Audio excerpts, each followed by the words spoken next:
sharpness of resonance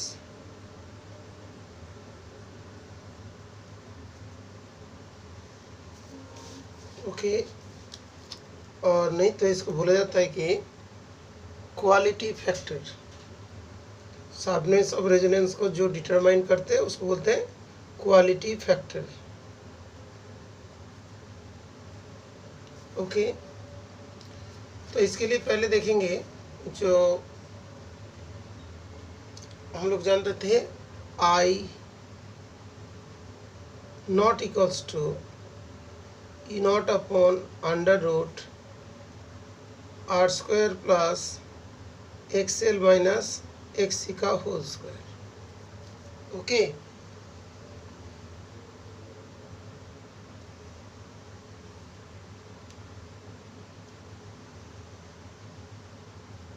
और ये जो होता था E not upon R square plus X L equals to omega L और X equals to 1 upon omega C, इसका होल स्क्वायर का रूट। इतना हम लोग को मालूम था। अभी आई नॉट के साथ ओमेगा का कोई ग्राफ हम लोग प्लॉट करेंगे तो हम लोग को ऐसा रेजोनेंस मिलता है।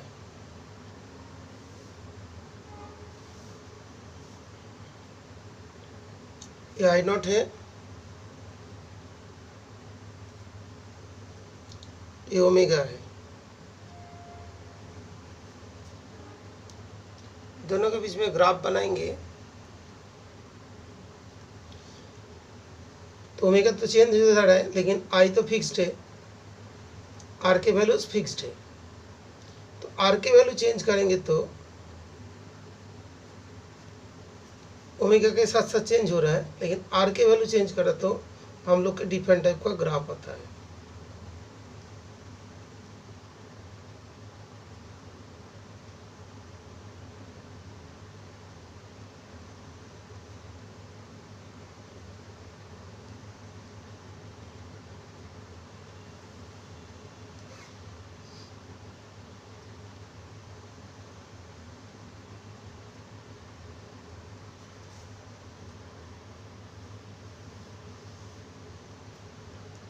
जहाँ पे हम लोग लो आर रखेंगे, आर के वैल्यू लो, तो वहाँ पे क्या होगा,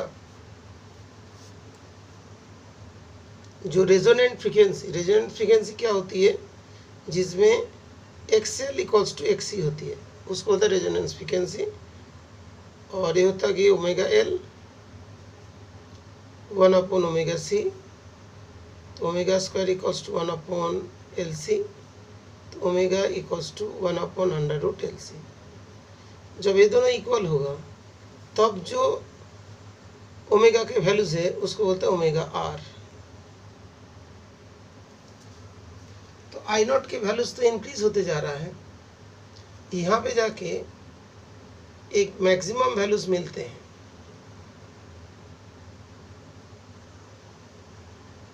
ये जो आई नॉट के वैल्यूज चेंज होते जा रहा है, ठीक है। और इसमें देखा जाता है कि दो पार्ट जो है ओमेगा आर का वैल्यूज है, ये वाला लो आर में रेजिस्टेंस में होगा, मीडियम आर यूज कर रहे तो ऐसा हो रहा है, और हाई रेजिस्टेंस अप्लाई कर रहे हैं तो ये वाला ग्राफ आ रहा है। दैट मीन्स जितना रेजिस्टेंस कम हो रहा है करंट उतना बढ़ रहे हैं। ओके तो करंट का वैल्यूज इंक्रीज करने के लिए ये रेजोनेंस फ्रीक्वेंसी में करंट का वैल्यूज मैक्सिमम हो जा रहा है, आई नॉट के वैल्यूज। रेजोनेंस फ्रीक्वेंसी में आई नॉट के वैल्यूज ज़्यादा होने के लिए लो रेजिस्टेंस यूज़ करना पड़ेगा, मीडियम होने के लिए मीडियम आर, और जब आई नॉट की वैल्यू वेरी लेस होती है तब आर की वैल्यू वेरी हाई होती है। ओके तो इसका जो शार्पनेस है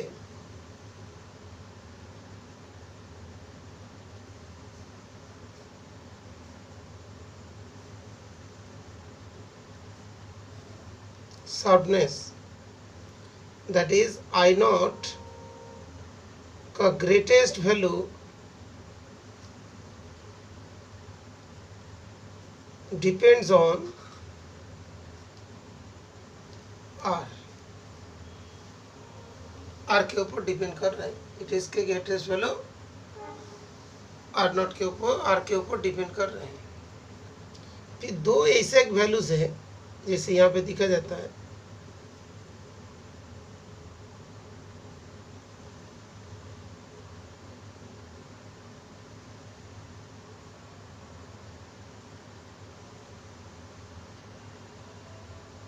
ऐसा दो रीजियन है।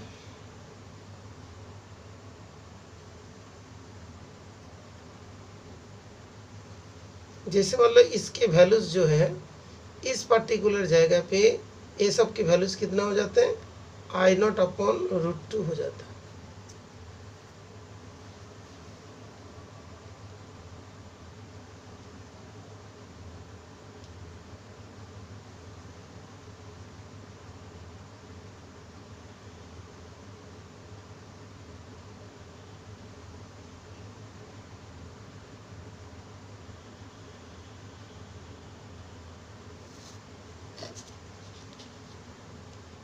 आई डोंट नहीं बोल के जैसे देखोगे इस टाइम में हम बताते हैं, इस टाइम में जो वैल्यूज है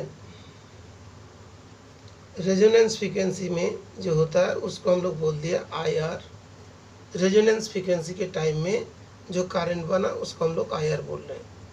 तो आई आर इक्वल्स टू क्या होगा, ई नॉट अपॉन आर होगा।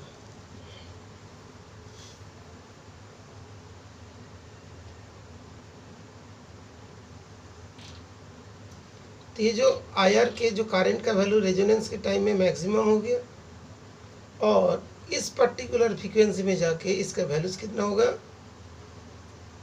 1/√2 times of I R, that means E not upon √2 R, E not upon √2 R. तो सभी के लिए सेम होगा। इसके लिए जितना मैक्सिमम वैल्यूज होगी यहाँ पे आके इसका ई नॉट अपॉन आर इंटू √2 हो जाएंगे। तो दोनों जगह पे दिखा जाता है कि सेम करंट हो रहा है। इस जगह पे भी सेम करंट हो रहा है, इस जगह पे भी क्या होगा, दोनों का इक्वल करंट होता है। इसको हम लोग बोलते हैं, एक को बोल देंगे ω1, दूसरे को बोलेंगे ω2, ω1 एंड ω2। और ऑलवेज दिखा जाता है कि इसके बीच में जो डिस्टेंस होता है that will remain same.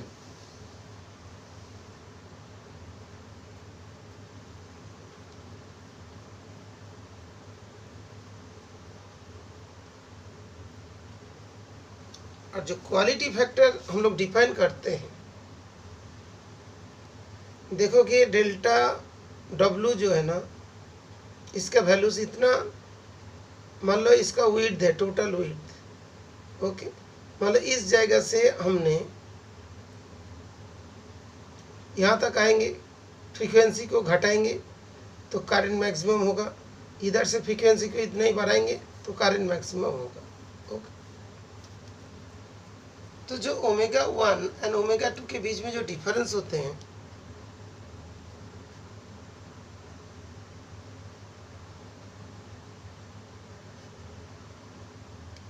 To delta omega,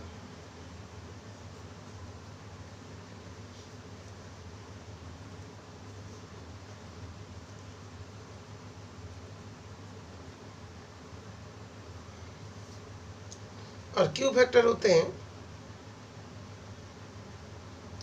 ω(f) upon ω2 minus ω1, तो equals to ω(f) into delta omega.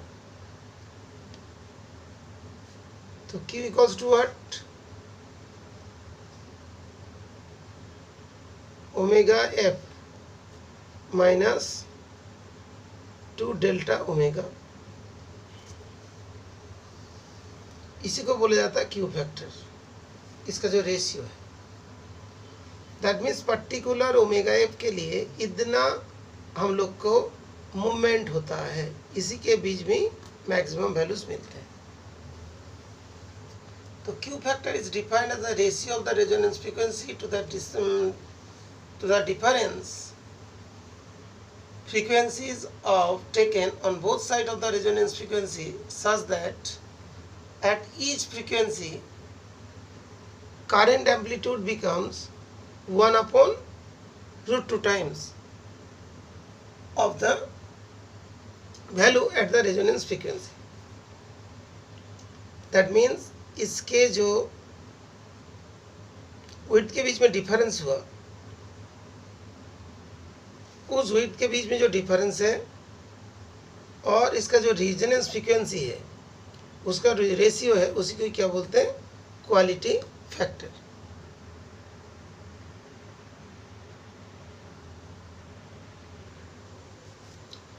तो क्वालिटी फैक्टर का जो होगा, it is the ratio, it is the ratio, किसके बीच में रेशियो है?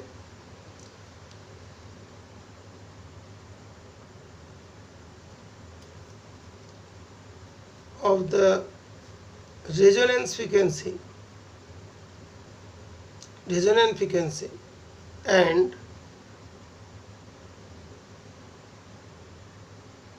frequency 2 लिख देता हूँ, to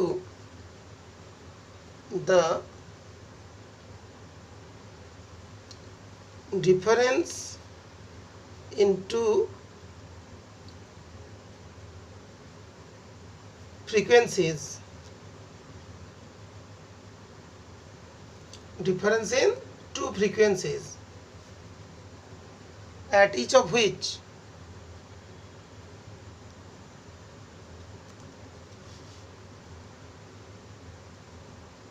current becomes 1 upon root 2 times the current at resonant frequency। Okay, ये चीज होगा।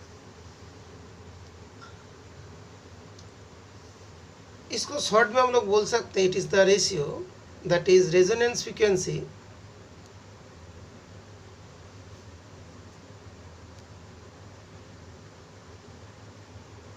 Upon bandwidth, resonance frequency upon bandwidth, इसको भी हम लोग बोल सकते हैं। ओके, इसके लिए एक सेपरेट ग्राफ बनाएंगे तो इस तरीके से बन जाएगा। ओमेगा और आई नॉट, यहाँ से वैल्यूज आ रही है, ये वाला ओमेगा आर का वैल्यूज है, यहाँ से यहाँ तक जो है ओमेगा 2, ये वाला ओमेगा 1, और यहाँ पे जो करंट होता है ई नॉट अपॉन आर होता है, और ये वाला root into omega naught, that is E not upon R. यहाँ पे भी जो करंट होगा that will be 1 upon root 2 E not upon R. ठीक है, तो इसी को हम लोग क्या बोलेंगे? क्वालिटी फैक्टर, इसी को बोला जाएगा क्वालिटी फैक्टर। ठीक है, तो इसके बाद हम लोग नेक्स्ट टॉपिक जो बताएंगे, क्वालिटी फैक्टर का एक तो डेफिनेशन ये हो गया। अभी क्वालिटी फैक्टर मीन्स ये भी होता है 1 upon R under root L upon C, ये भी हम लोग थोड़ा बाद में डिस्कस कर लेंगे। ठीक है, इसका नेक्स्ट वीडियोस में हम इसके बारे में बता देंगे। ठीक है, जो क्वालिटी फैक्टर ये आ गया, जब न्यूमेरिकल करोगे देखो यही वाला यूज़ हो रहा है 1 upon R under root L upon C. इससे इसको कैसे डिराइव किया जाएगा वो इसके बाद हम बताएंगे। ओके, तो पहले जो हम लोग को हो रहे हैं I not equals to E not upon this one, इसमें अभी ओमेगा के साथ आई नॉट के हम लोग ग्राफ बनाया, और एक पर्टिकुलर फ्रीक्वेंसी आई नॉट का वैल्यू मैक्सिमम होगा, और वो मैक्सिमम फ्रीक्वेंसी जो होता है, मैक्सिमम जो वैल्यूज होता है ई नॉट अपॉन आर होती है, बिकॉज उस केस में जब रेजोनेंस होता है X L equal to X C होती है, omega R equals to 1 upon under root L C होती है। ठीक है ना, ये पहली बात है। दूसरी बात देखिए, जब रेजिस्टेंस को हम लोग घटाएंगे तो उसके वैल्यूज बढ़ेगा, इंक्रीज होगा, मीडियम करेंगे तो कम होगी, और हाई करेंगे तो और भी कम हो जाएगा। ओके, दैट मीन्स इसका जो करंट है inversely proportional to the resistance. Okay, अभी हम लोग के ये वाला तो समझ में आ गया था कि दो पर्टिकुलर फ्रीक्वेंसी में करंट का वैल्यू मैक्सिमम जो ई नॉट अपॉन आर हो रहा है रेजोनेंस के टाइम में, उसका 1/√2 टाइम्स हो रहा है। इसका जो डिफरेंस है उसको बोलते हैं बैंडविड्थ। ओके, और रेजोनेंस फ्रीक्वेंसी अपॉन बैंडविड्थ इसको क्या बोलते हैं? क्वालिटी फैक्टर, जो शॉर्ट में डेफिनेशन भी लिख दिया। ओके।